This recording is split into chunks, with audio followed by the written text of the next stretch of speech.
Quelles sont les étapes entre le premier contact entre le franchisé et le franchiseur et la signature d'un contrat? Pour répondre à cette question, deux spécialistes, Olivier Thiebaud et Dominique Van Merkerk, qui sont consultants en franchise. Olivier, je me tourne vers vous pour vous demander quelle est la première étape. En général, on commence par quoi dans la relation entre le franchisé et son futur, franchiseur? En général, en premier, on commence par un formulaire, même si pour rentrer en contact, faire une demande, je dirais, qui regroupe un certain nombre d'informations clés, très synthétiques, pour vérifier la pertinence de votre projet et de votre parcours au regard des spécificités de la franchise. Donc c'est la première mise en contact que reçoit la tête de réseau ou éventuellement un consultant extérieur. Dominique, est-ce qu'on a intérêt déjà dans ce premier formulaire à donner un certain nombre de détails ou est-ce qu'il faut juste dire envoyez-moi une doc?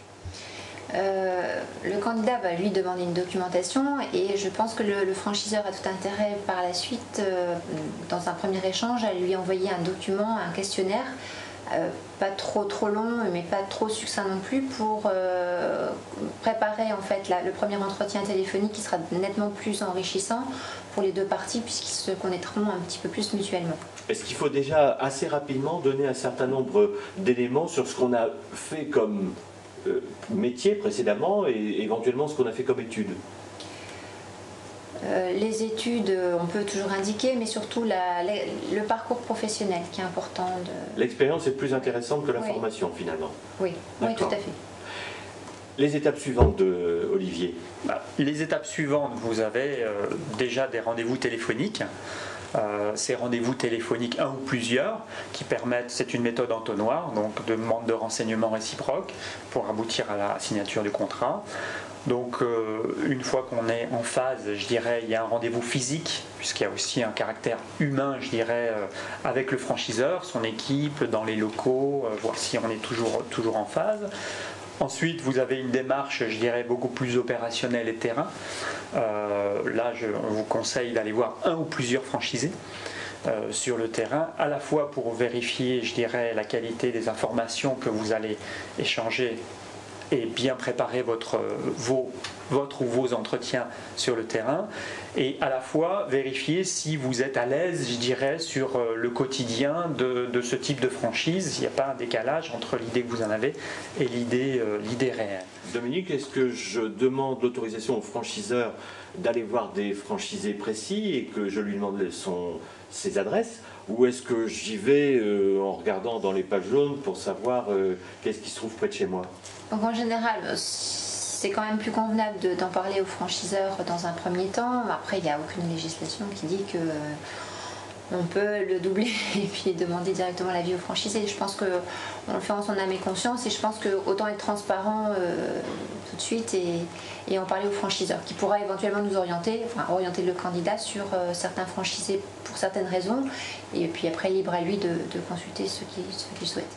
Ces rendez-vous avec le franchiseur, l'étape 3 dont Olivier vient de parler, et l'étape 4, donc les rendez-vous et les contacts avec les franchisés, est-ce que ce sont des rendez-vous qu'on prépare avec une liste de questions, ou est-ce qu'on doit être là surtout pour écouter?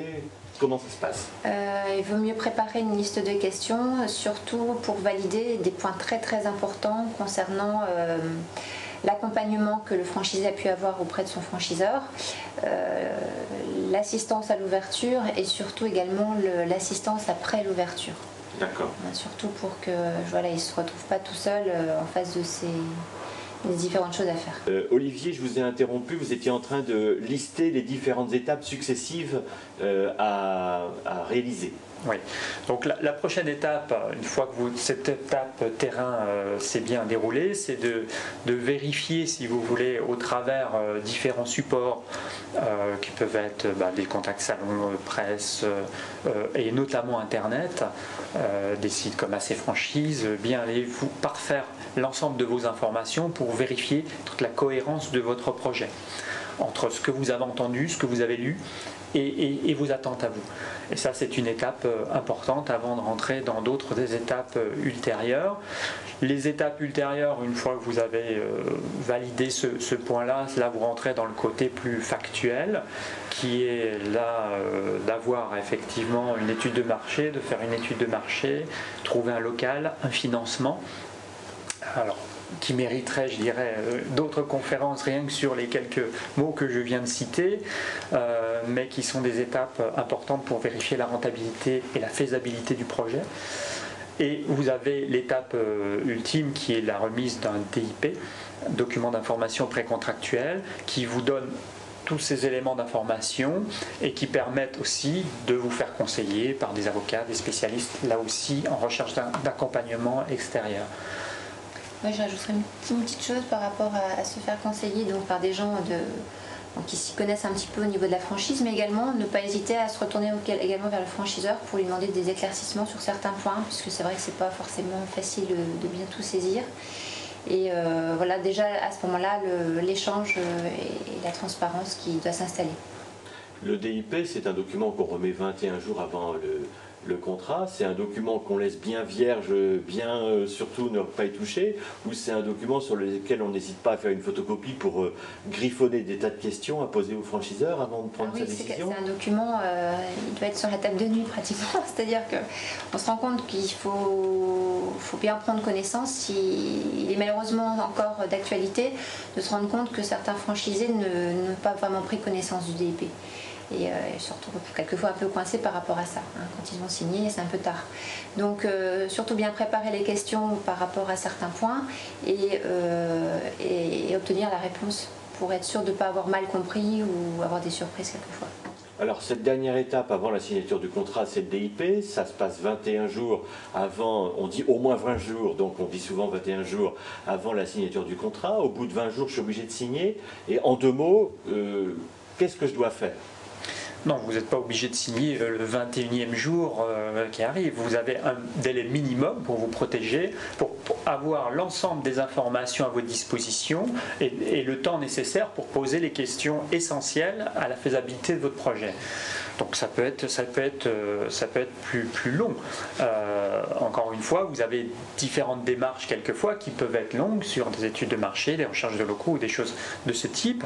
Alors certains contrats ont des contrats de réservation qui bloquent une zone. Enfin, je ne rentre pas dans le côté un peu technique de notre profession, mais donnez-vous le temps nécessaire à, je dirais, être sûr de votre position, surtout en prenant le maximum d'informations, parce qu'aujourd'hui, on a quand même de quoi avoir toutes ces informations pour prendre sa décision en toute connaissance de cause, c'est le plus important.